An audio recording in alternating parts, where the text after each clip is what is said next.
Hey everyone! It is a great day today. Every day is a great day in my world, but today is specifically great because I have my good friend and inspirational friend and someone who I love to watch. I'm the pain in your ass, as you can see. Right. And pain in my ass friend, Todd Herman. Todd is so loved by so many people, and it's been fun watching his career evolve and grow. I wasn't there from the beginning, but I feel like I was there from like a certain segmentation of the beginning because we've met over a decade ago, or about a decade ago. It was a decade ago. Yeah, right. And we have a lot of friends in common. We're in the same like little posse in New York together, and the power posse I always talk about, the people that you can rely on and the people that you can look to give you the straightforward truth for your own good.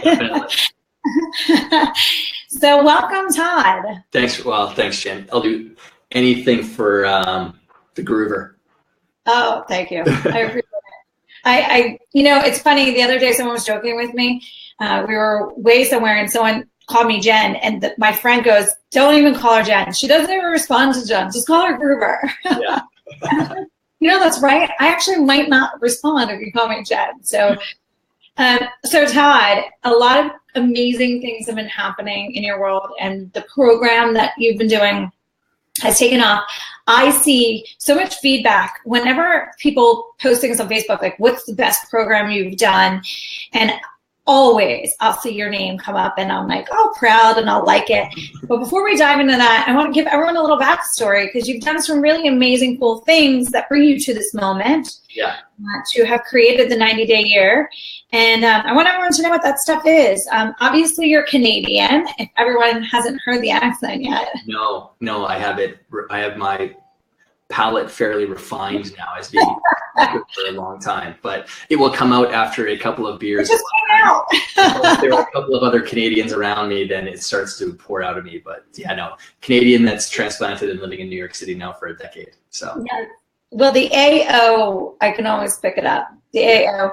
We have another Canadian here, Anna. She's listening and watching, and one heck of a go-getter entrepreneur who just launched a new venture that all is about empowering people to teach their children. Oh my gosh, Todd, this is right up your alley. It's called a love. Well, the whole premise of it is teaching people how to empower their kids to be more mindful and using these I am prefaces, but it's called Love Power Co. So everyone can look it up. She just did a Kickstarter last week and met her goal in less than 24 hours. That's awesome. Yeah. You Canadians are always doing something amazing. So give everyone a little backstory. Yeah. So I started, I'm a farm kid from Western Canada. I grew up outside of Calgary, Alberta. And ended up playing college football. I was a big sports nut growing up, along with my chasing after my brothers all the time. And then after I got done playing football, one of my strengths in sport was my mental game. I mean, I'm not like a physical specimen that's 6'4" and 240 pounds or anything like that, but I had a pretty good mental game. And so when I got done playing college football, I started working with athletes, just mentoring, and can you hear the sirens in the background? Yeah, New York City, baby. New York City. That's all free of charge, by the way, everybody. So when I got done playing football, I just started volunteering and coaching kids, and I spent more time talking to them about like their mental game. Like, you don't need to practice any harder. You're already working hard. You don't need to abuse your body any more than you already are. Mm-hmm. But you don't have a very good pregame routine. You don't have some defined goals that you're working on. You don't have any good preparation that you're working through to get yourself ready for the games and things like that. So I started giving them all my tips and things that I used, and they just started getting great results. And one thing led to another. And throughout this entire time, I've always been fascinated with how the mind works and how the brain works. And so I just got asked by a few friends who were pretty top hockey trainers in Canada, one of the top hockey trainers in the world, around, hey, can you come in and do a couple of talks to the kids about the mental game? And I was like, yeah, sure. So I went in and did a couple of talks to these kids. And this was nothing paid. This wasn't a business. It was just something I loved to do. And then all these parents started approaching me about mentoring their kids on, mental game stuff and mental toughness. And I ended up thinking to myself, okay, well, are these people asking me because I'm actually good at this, or are they asking me because they already know me and they like me and they want like a babysitter for their kids kind of thing? So I was like, you know what, the one skill I have right now is I'm a 4-H kid, so I had to grow up doing speeches, and I'm like, I'm going to do as many speeches as I can on this topic that I've been talking to these kids about, called the triune athlete, the mentally, emotionally, and physically tough athlete. Because when you can align those 3 planes of existence together, you get this powerful opportunity for your performance to show up the way that it can be. Wow. Can you say that again for everybody loud and clear? Because it's like the song I sing every day.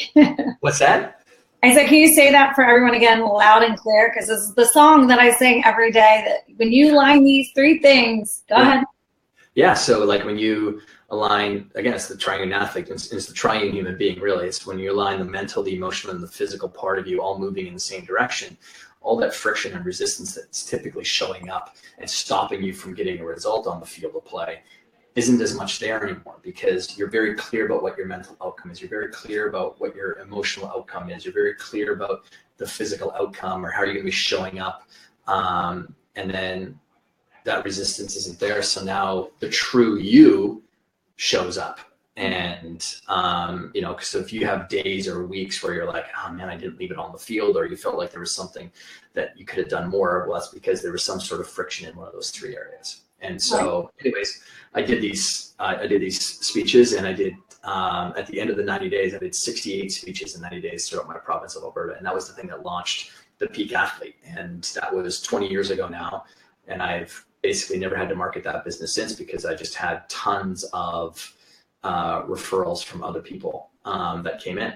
Anyways, long story short, because anytime, and I started to ascend into working with pro athletes and Olympic athletes pretty quickly. And anytime you're working with pro and Olympic athletes, you get a lot of people who are type A people, who are in corporate or entrepreneurs, who are like, well, I've got to perform at a high level. Can you help me too? Mm-hmm. And I had more and more of those questions coming in. So I ended up launching another business that focused solely on serving that crowd. And out of working in these 2 worlds of sport and then entrepreneurship, or really professional business, I saw these parallels that where the 90-day year program was born out of. Because in athletics, we're constantly focused on like skill building and sort of ratcheting up just 1 or 2 percentage points that person's skill, and typically that's going to be based around the highest impact skill that person could develop right now. So for example, like a basketball player, one of the most important skills in basketball is the ability to develop or create time and space for you on the court. Mm-hmm. Well, time and space is created based on your dribbling ability and your quickness. So over the next 90 days, if you focus on either dribbling or speed and quickness, one of those 2 things, it's going to magnify the results you're going to get on the court, right, which is going to give you the opportunity to shoot your shots. Yeah. Well, the same thing happens in business. And so it's about really focusing in on what is that most important goal that we can work on as a business or a business unit, depending on how big the business is, over the next 90 days. So we get this order of magnitude.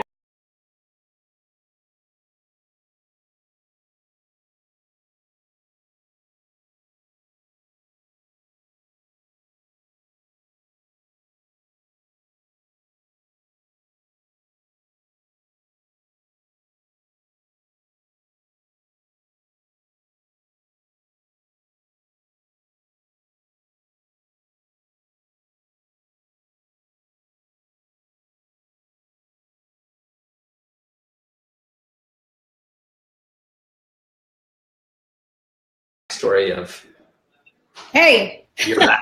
I continued on.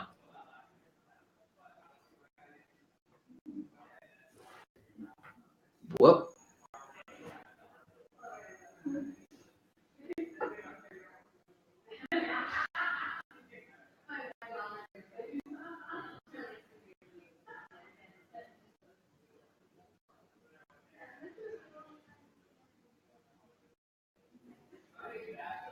Hey, everybody. everybody. We'll hopefully get Jen back really soon.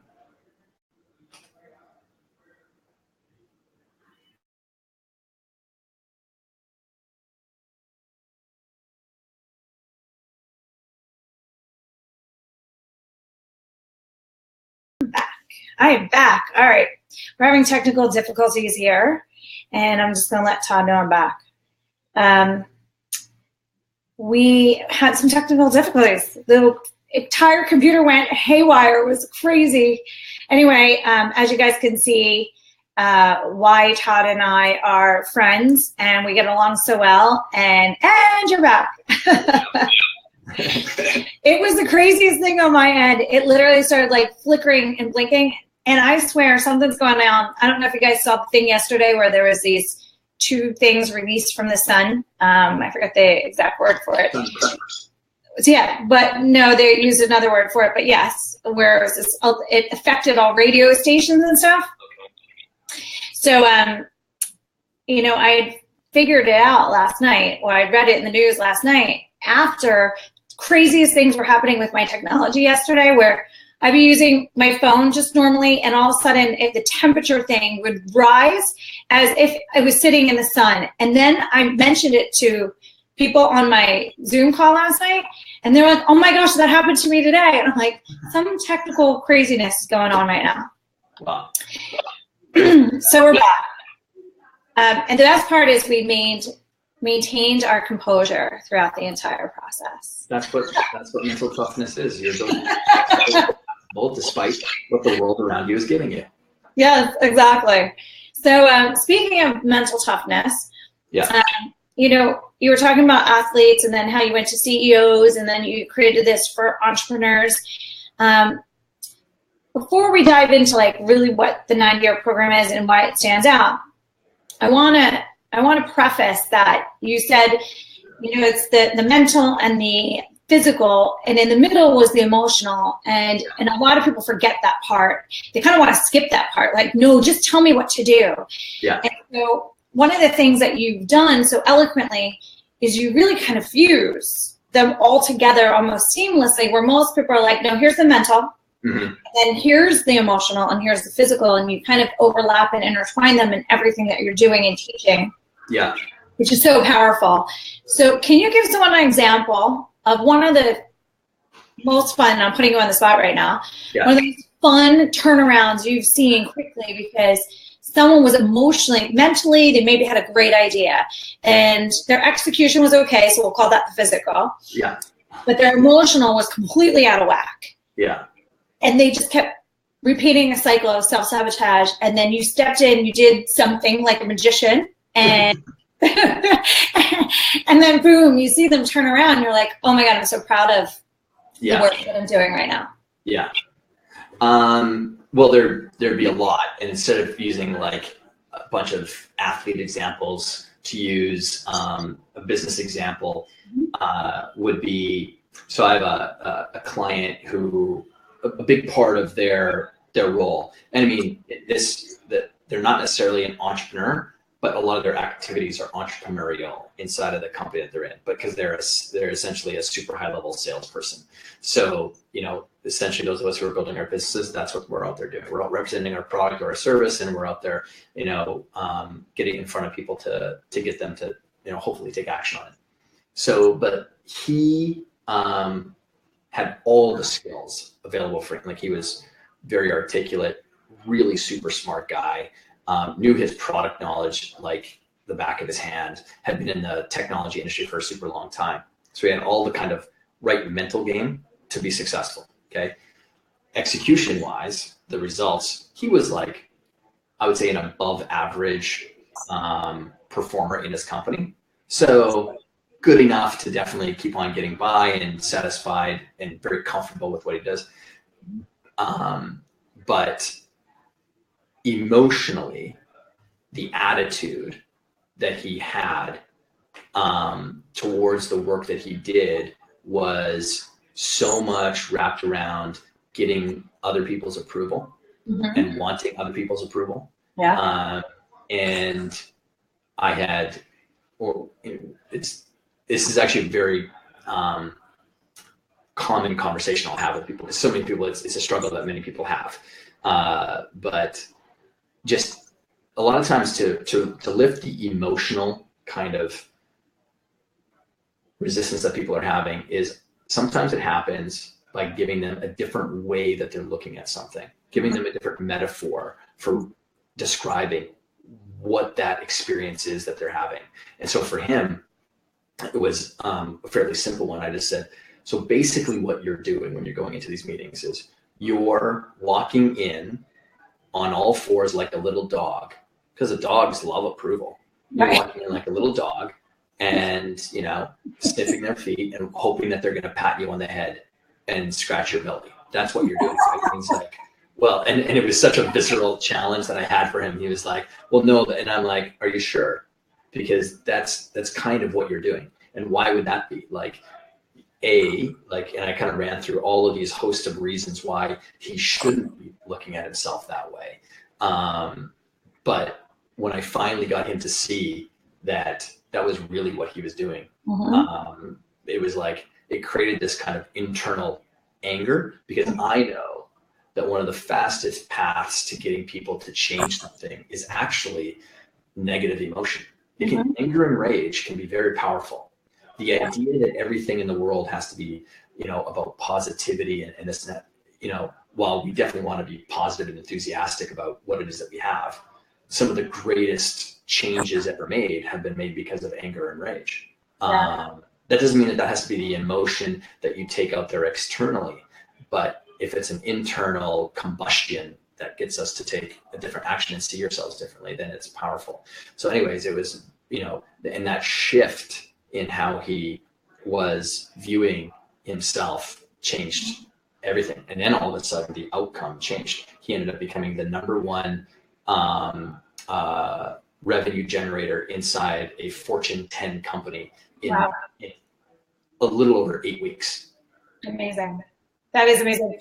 But by the way, what you just, can you maybe hit the volume down just a little? I'm curious to see that. Yeah. Cool. Thank you. So one of the things that I noticed is this resistance that you talk about is most people aren't even aware of the resistance. And I explain it to people that when you go into a state of fear, or when you go into a state of worry, or you go into a state of playing small, in your case of this example, needing approval, you're in resistance because you're not being, as you said earlier, your true self. And then in what you just also said that I find echo so frequently is in that negativity that you said, you know, it's sometimes a really powerful inspirational force, and it is because it's the contrast.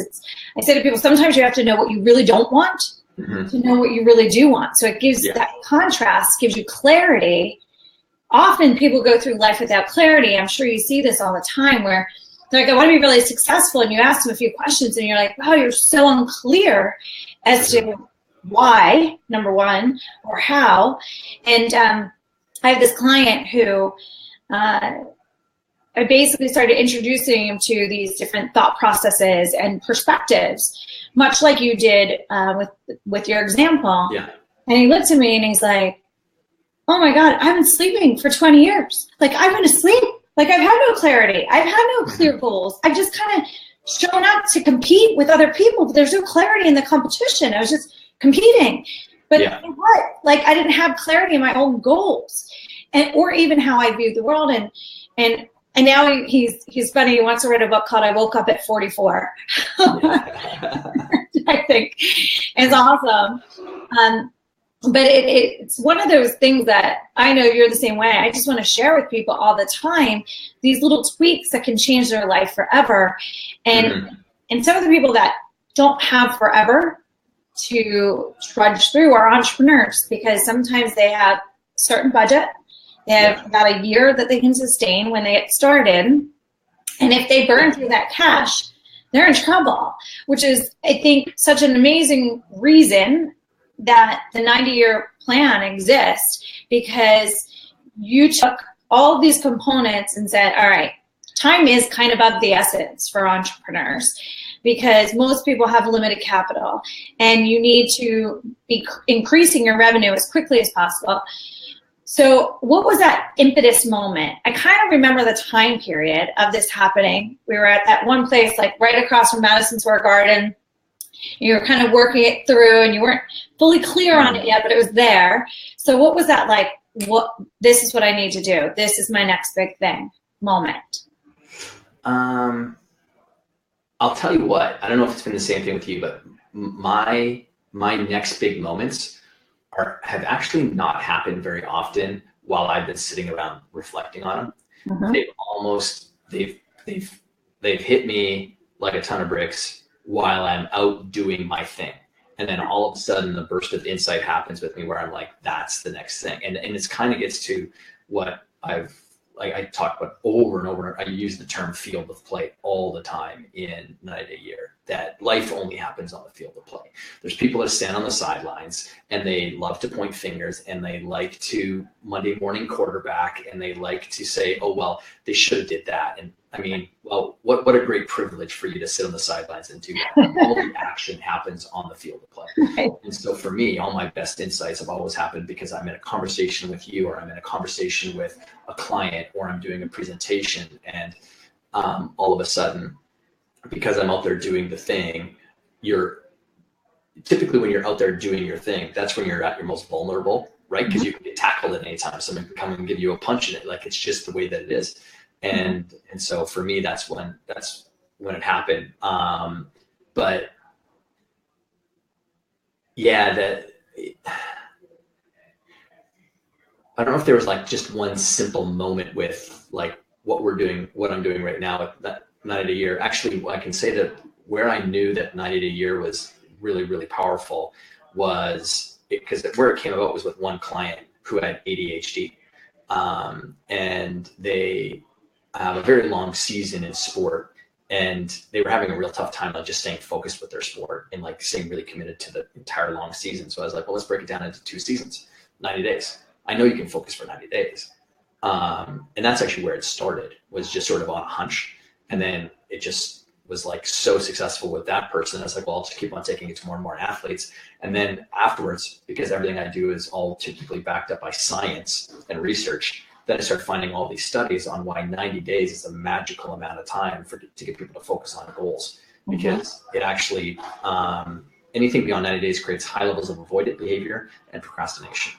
And when you take a look at the makeup of most entrepreneurs get drawn from typically learning disabled, or categorized as learning disabled when they were in school. You know, 5 of the 6 sharks on Shark Tank have got dyslexia or ADHD. I've got dyslexia, so it's all of a sudden now it's actually really well built for the entrepreneur who has typically a fantastic love for ideas and not necessarily a fantastic love of execution and completing projects and doing things. Yeah. But 90 days, when you know that you're working on something that's going to get achieved in 90 days, that's enough to hold people's attention onto the completion of it. So.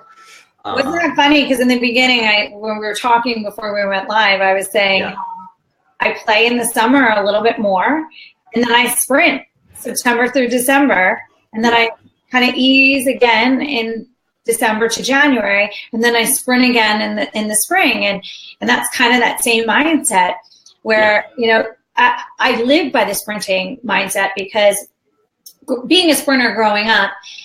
And metabolically, having been a fitness competitor, your growth actually happens in the rest between the sprints. So you can sprint real hard, but if you keep going past a certain threshold, you're starting to tear down muscle tissue. So if you're sprinting and then you rest and you let your heart rate come down, that's where the growth actually starts to really transform. So it's visible for people to see. One other thing I want to point out really fast that's really important to me that you said, because I see people really struggle, and I work a lot with women who struggle with the need of approval, the fear, the doubt. Am I enough? Did I have enough education for this? What makes me able to do this? And all these, and if I become too successful, am I a bad mom? And if I become too successful, am I a bad wife or a bad partner? And so getting them into alignment, as I call it, you called it, I'm doing my thing.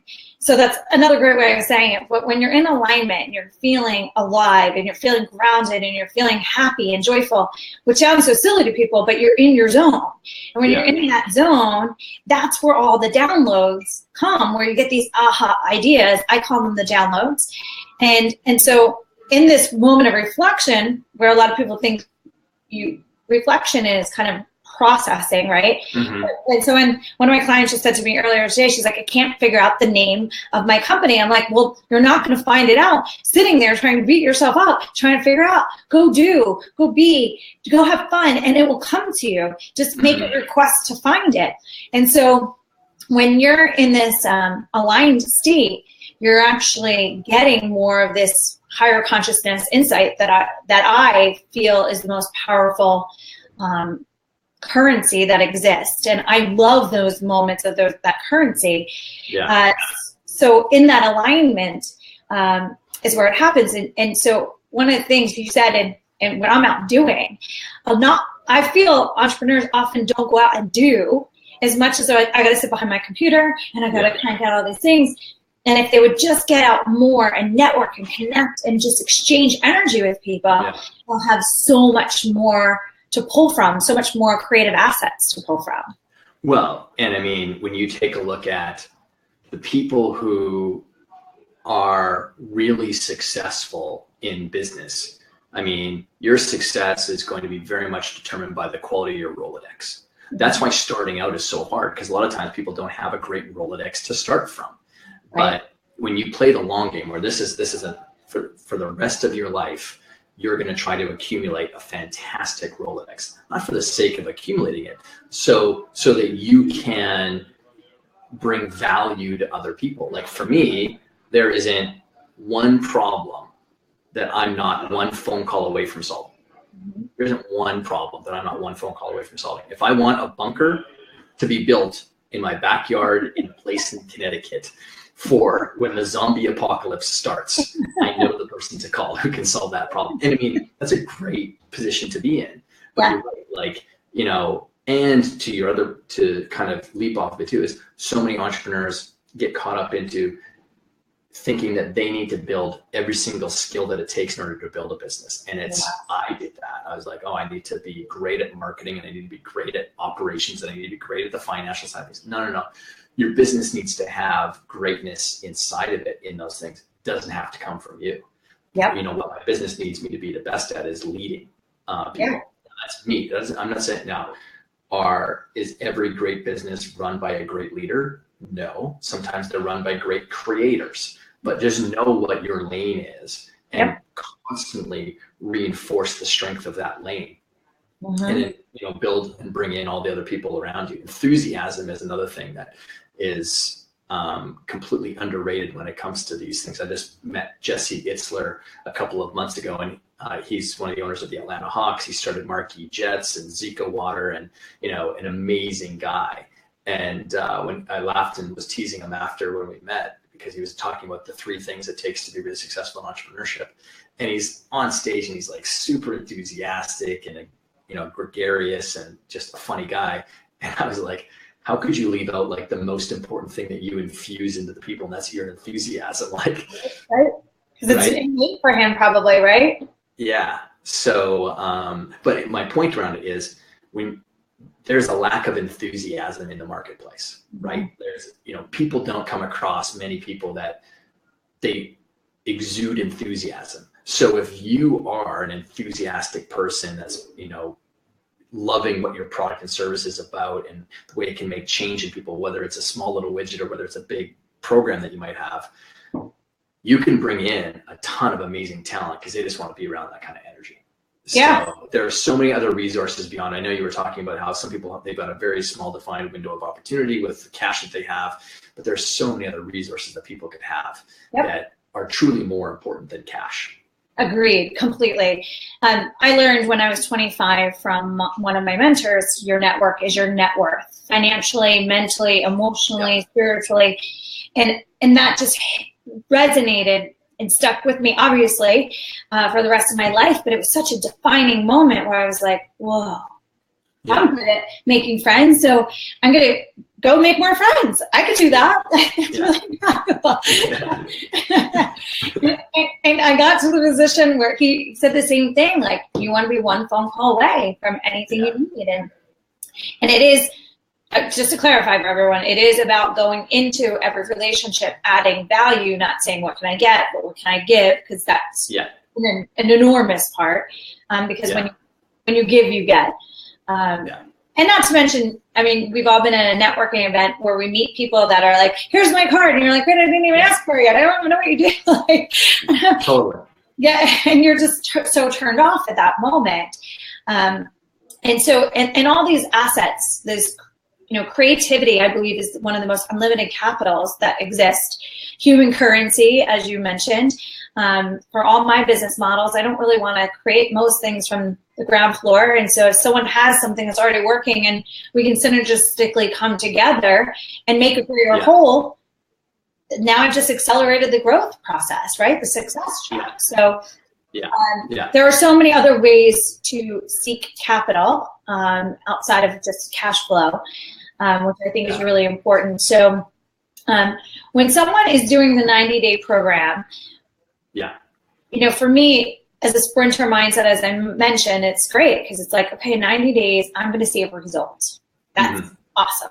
And that's what we need in our ADD, Instagram, Twitter world. We want instant gratification. And not having that instant gratification is often the defeat for some people because they go from enthusiastic to, no one wants my product. No one believes in it. Instead of saying, okay, how do I take this feedback and make it wisdom?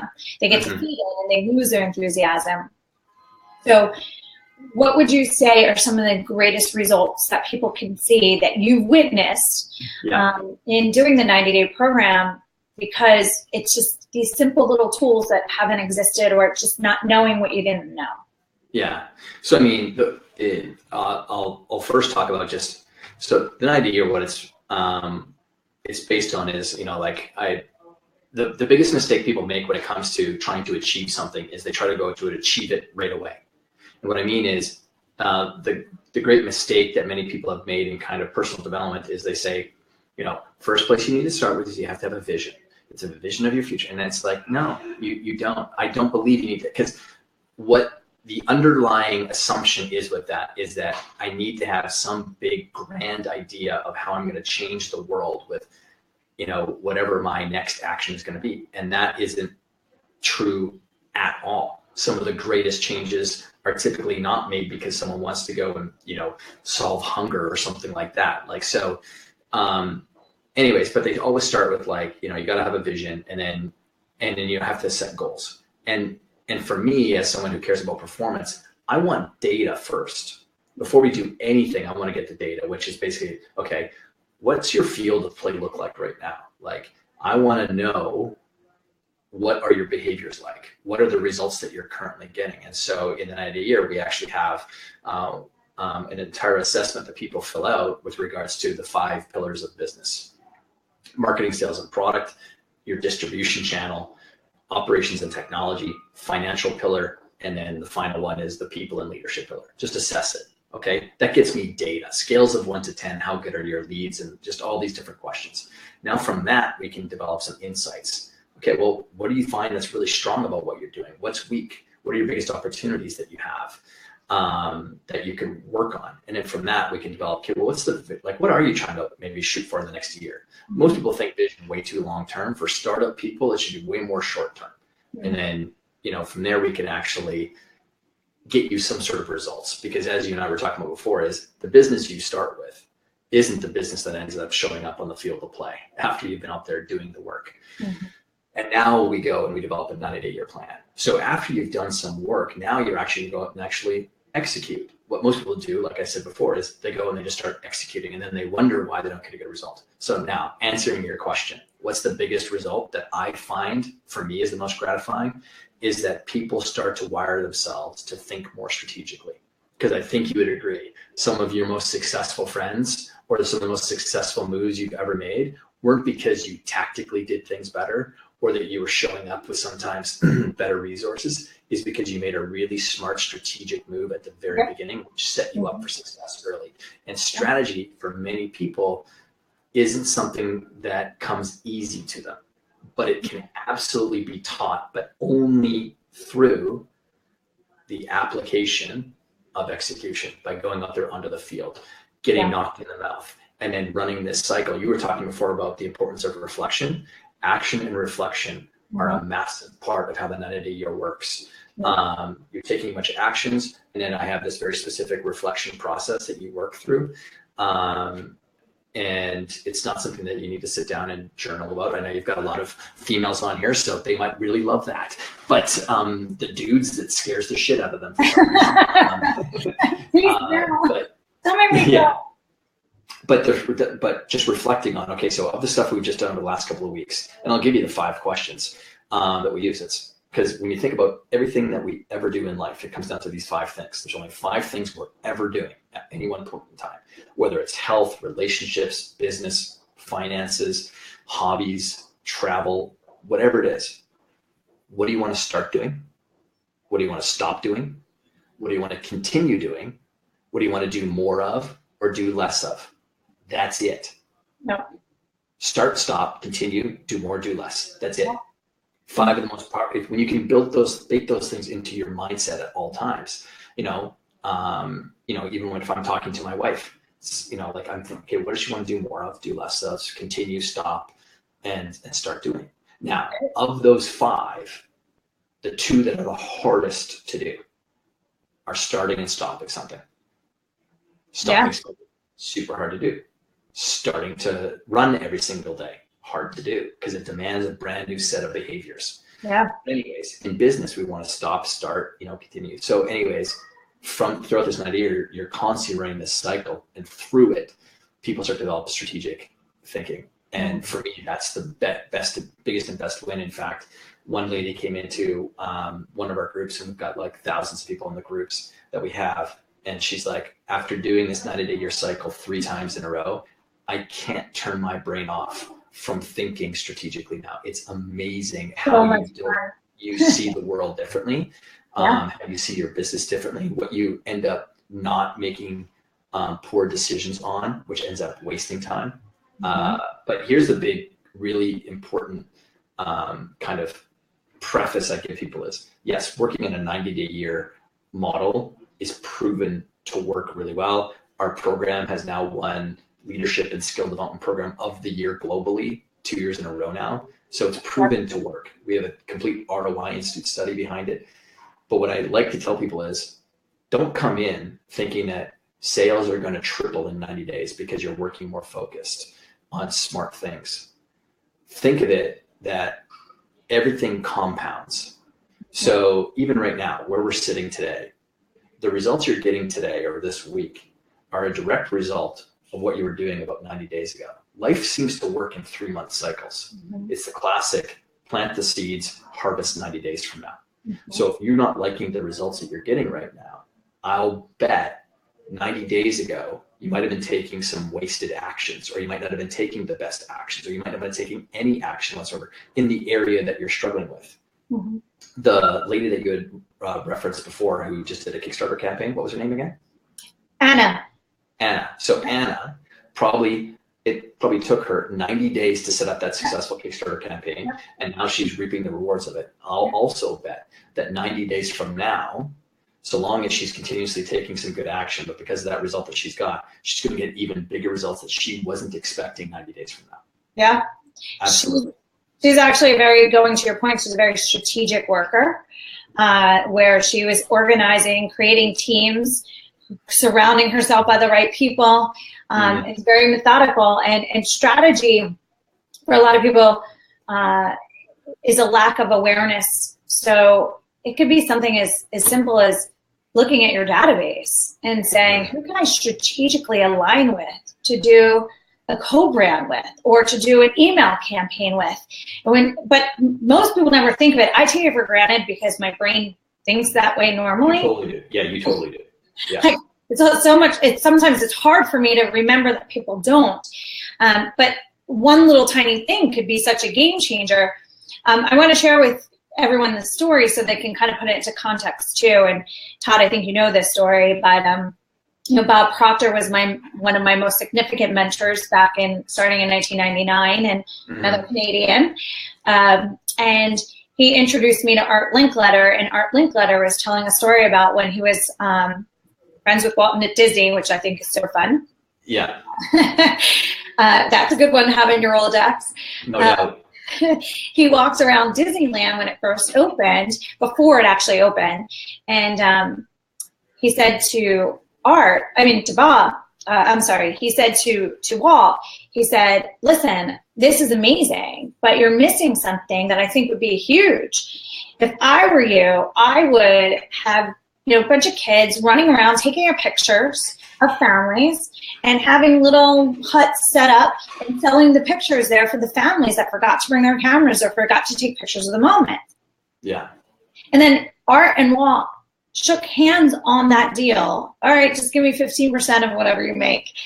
And so to this day, Art has passed since, but his estate still gets royalties from Disney properties because of this idea. And then that idea became a main staple at every amusement park that exists. Yeah. And that moment transformed my entire perspective of life. And I was like, wait, oh my God, I have those ideas all the time. I never knew I could make money off of making those deals happen and valuing my intellectual property. I didn't have a terminology for it then.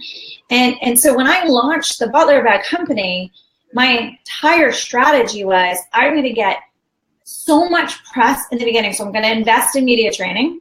I'm going to invest in getting really savvy in every aspect of the media I possibly can.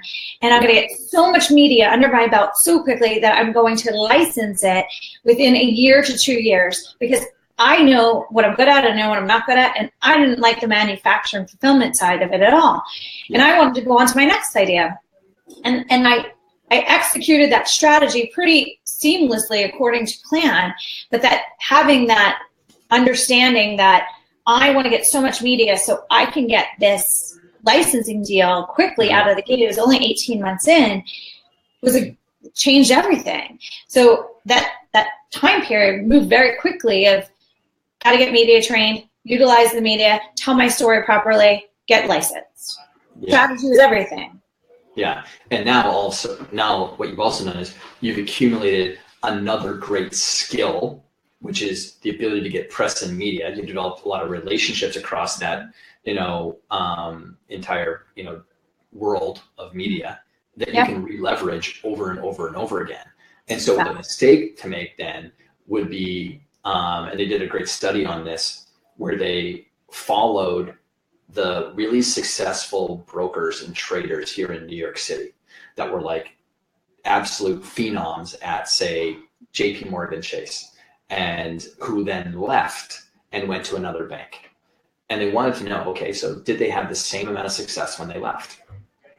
Reality is, I think it was 97% of them didn't come anywhere near to the same amount of success that they had at the next bank. And that was because they took for granted all of the ecosystem that they lived inside of at the other bank, at JP Morgan. There was a certain way that it was set up to help them become successful, or the way that the systems work there. Mm-hmm. So the same thing goes in business and entrepreneurship. The mistake many people make is they become successful in one area and then they want to go into tons of other different areas instead of, continuously leveraging. So you make a big mistake if you went into businesses. Now, pretty much any business can leverage media, but you would make a big mistake if you didn't, or if you handicapped yourself by not using the same skills that you had before, which for me, I see that like that's the strategic lens that I have, because I've been working with athletes on skills forever. So everything to me is about skill building and staying in your lane and reinforcing that skill. It would be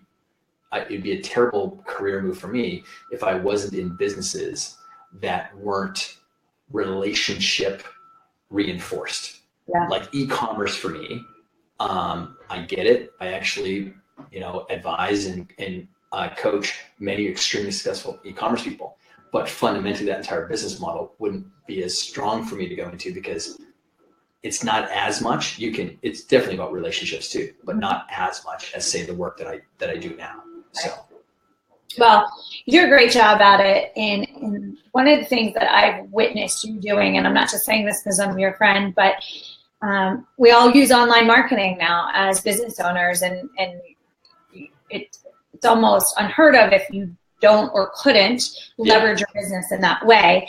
But you do it in such a selling without selling way, in all of your media. And I admire that a lot, because that's a skill, that's a massive skill set, no matter where you are, whether it's online or offline. And it's really about learning how to inform, educate, tell the story. I would follow Todd. I'd watch all his videos. I'd get on his email list, if for nothing else, just to watch how he does that skill set, because it is perfect, in my opinion. Well, there's still room for a lot of improvement, but yeah, no, but it's, to your point, one of the big reasons why I don't like hype. I don't like the hyperbole of things, is because ultimately I want to really, really enjoy working with the people that I'm going to work with. And so if I cast a massive promise with a big net to allow everybody to come in, I'm not going to like my business very much. Right. And so the people that I love working with are people who love to do hard things, who aren't afraid of doing the difficult. And so here's what I know. People like you're an achiever mindset. You don't like things that are easy, because you fundamentally know that if you work on things that are easy, there's really not much learning that goes on. There's nothing that, Jen didn't get reshaped because of the process. So then why would I go and do that? Right. Well, there are some people who really do like to find the easy button or the shiny object or whatever. But someone else can work with those people. I like to work with hard people. So what I do then in all of my material is I talk about doing hard things. I flat out tell people 90 years is going to be one of the hardest things you'll ever do in your life. It will. So worth it. So worth it. But I don't even say that. I don't even need to say that. I'm like, no, it'll be the hardest thing you'll ever do. Why? Because change is fucking hard. Yeah. It is. Change is hard, but exciting too. Absolutely. What comes out the other side is a new, better version of you, or a new and better version of your business, and something that completely pulls you away from competition, because what doesn't the competition want to do? Hard and challenging things. I'm literally talking to one of the biggest organizations on the planet. It's a government organization.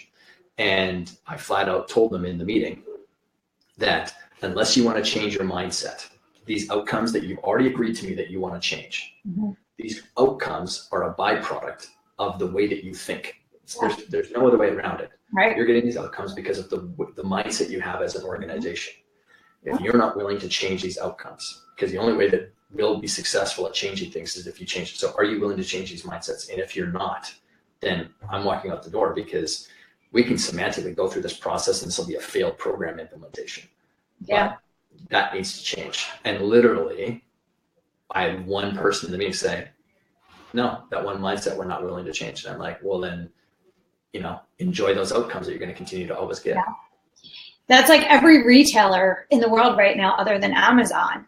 And because I deal with retailers so often, it kills me to watch. It's like, you guys, you've slashed prices enough. You've put things on clearance enough. Like, you need a different approach. Like, you just keep repeating the same exact mistake over and over again. And obviously Amazon's over there cracking up laughing because you're still working on that same mindset. And it's all based in fear and scarcity, all of it. And until they create a mindset around innovation and expansion and experiential emotion, then they're going to say exactly, they'll just start continuing closing doors and doors after doors. And people keep saying retail's going to go away, but it really doesn't have to go away in the way that it's going away right now. But it's because the people that are leading those ships are not hiring coaches like Todd, and they're continuing to make the same mistake over and over again. So with that said, I want to be respectful of your time. You've given me way more than the half hour I asked. I was like, it'll only be a half hour. But this is like our catch-up time too. Yeah, exactly. Do you have a beer over there? It's like half close to it. So I'm going to post for everyone who's curious to learn more about the program an address to link up to. Yeah. Like I said, follow Todd on all Instagram, social media, Twitter, Facebook. You're very active on Facebook, probably more than most, right? More than Insta and Twitter? Totally Facebook, yeah. Yeah. Yeah. Okay. Yeah. So, and then sign up for his email list, because if you get nothing else but his stylization as inspiration, it's profound. But the 90-day year really can change people's lives in a way that gets them out of an unstuck position. And I'm telling you, I'm not just saying it because I'm your friend, but I cannot stop seeing people commenting and complimenting and raving, and that just makes me so happy. I get so proud, like, that's my friend, he did that. What I want next is a 90-year book. Want to see that? It's being built. Okay, good. All right. It's being built. Yeah. It's being built. Yeah, we gotta catch up when you're in New York, Beth, because there's lots of other stuff that's happening too. So we're gonna see you next week. Yeah. Oh, that's right. That's right. Yeah. So I'll see you next week. Set aside time after the meeting that we have planned so that we can riff about this fun stuff. So thanks, Jen. Thank you, everybody, for tuning in, and thank you so much, Todd, for your time. And I will see you next week. Ciao. Bye.